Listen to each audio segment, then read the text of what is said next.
Hey, what's up everybody? My name is Cedric Brazle and welcome to a new episode of For the Record. Today we're at Sweat Records in Miami, Florida, and what makes this place so special is that it's owned by two women owners who are best friends. They decided to create a hub for Miami music, so let's go check it out and see what we find.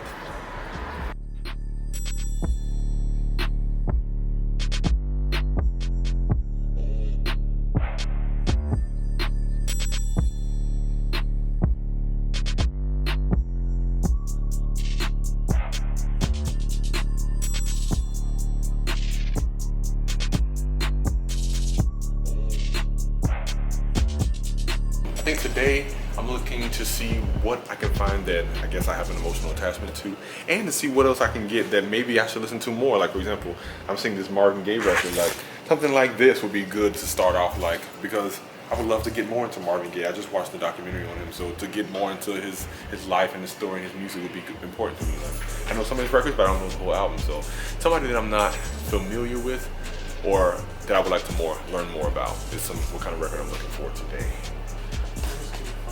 Oh, that's a collectible. It's a collectible Marvin Gaye.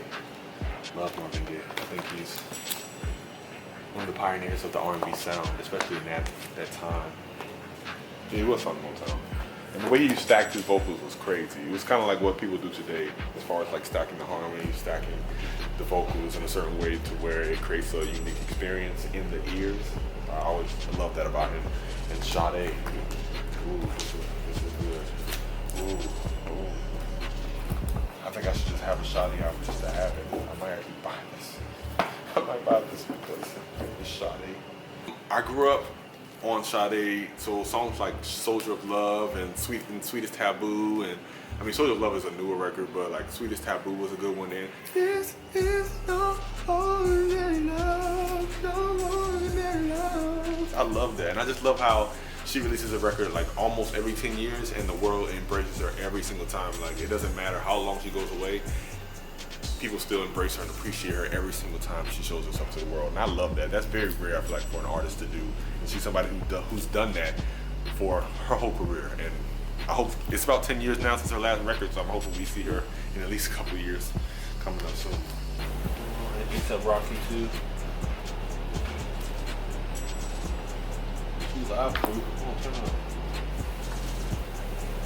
Drake views. Now I'm a big Drake fan, huge Drake fan, so this is a good one. Take Care is probably my favorite album by him, but if you include the mixtapes, then I'm a huge Drake mixtape fan. So all those records before he really came out with, Best I Ever Had, Sooner Than Later, all those records I'm in love with completely. Growing up, I had select rappers or select artists that I liked,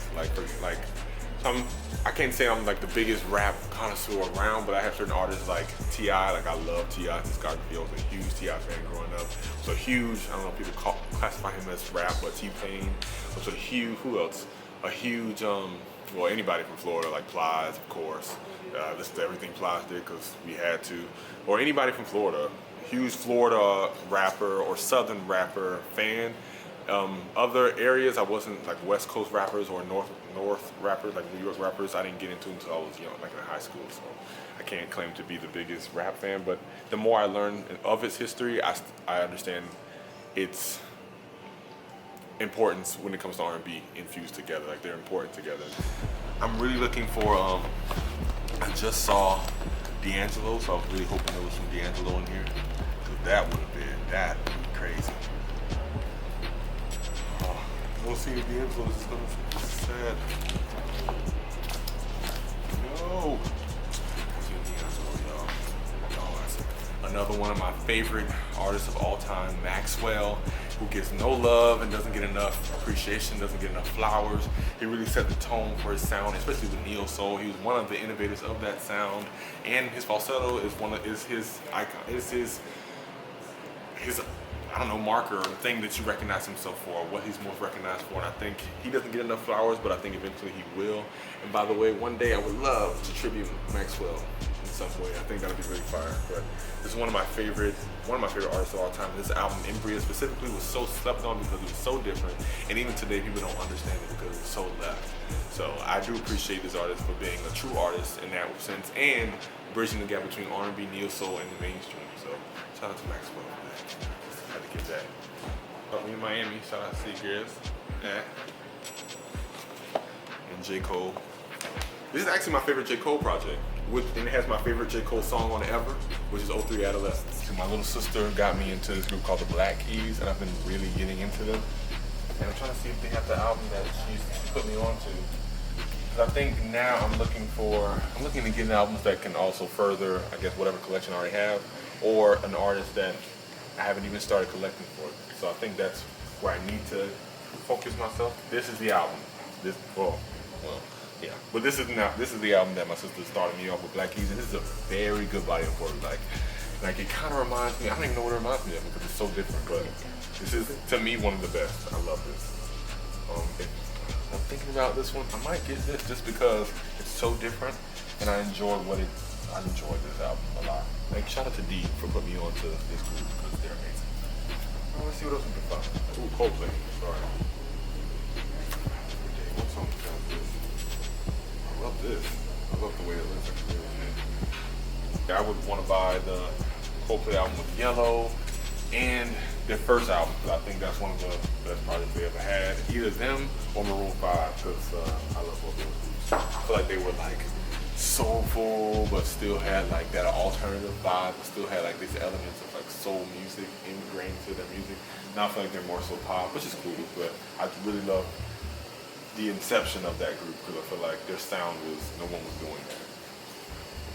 When I was growing up, I was around a lot of guitars growing up, and that was somebody who a lot of people I know love, Jimi Hendrix.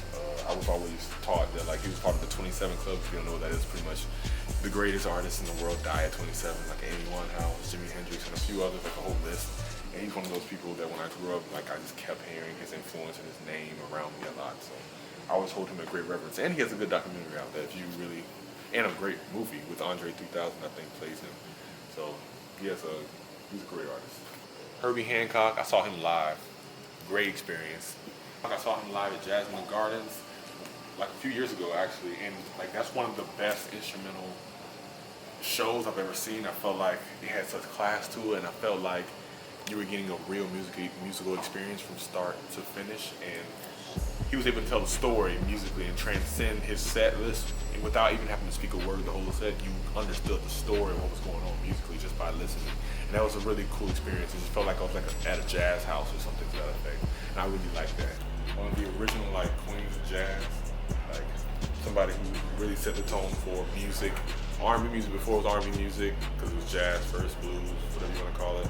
It was in that realm first, like she was in the realm for like Etta and all of them. Like this was a very important staple. Sarah Vaughan, shout out to her. Let's see, who else? Amy Winehouse, one of my all-time favorite artists of all time. She's one of my. This album. This is the one after she passed away, but so it's like a compilation of songs that they put together, the label put together for her. But one of the best artists in the world, hands down, dead or alive. I'll give her that. Like, she was just so good at incorporating her life into her art to where it was honest and truthful. And even now, if you listen to the albums, you can hear her telling you stuff about her life that, you know, that were true. Like Back to Black, when she's saying like her family or her dad, you know, she asked him should she go to rehab, and he said no, and that was a real thing, and that kind of bled into why some of her problems were what they were. Bill Withers is another one. Love Bill Withers. He worked with Clarence Avant, and that's why, yeah, and he had his first hit with Ain't No Sunshine. Shout out to Bill Withers. Mega hit, mega star, all of that. So yeah.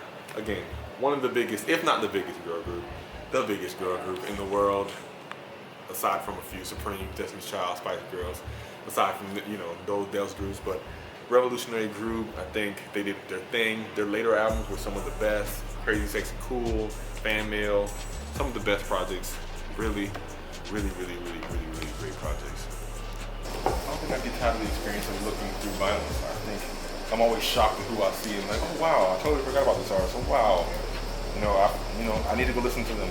I think that's also a good reason to look at vinyls too, because then you're reminded of people that you're interested in and that you maybe have forgotten about, or memories that you probably have overlooked or don't remember until you see a song or hear the song, or you know. Wow,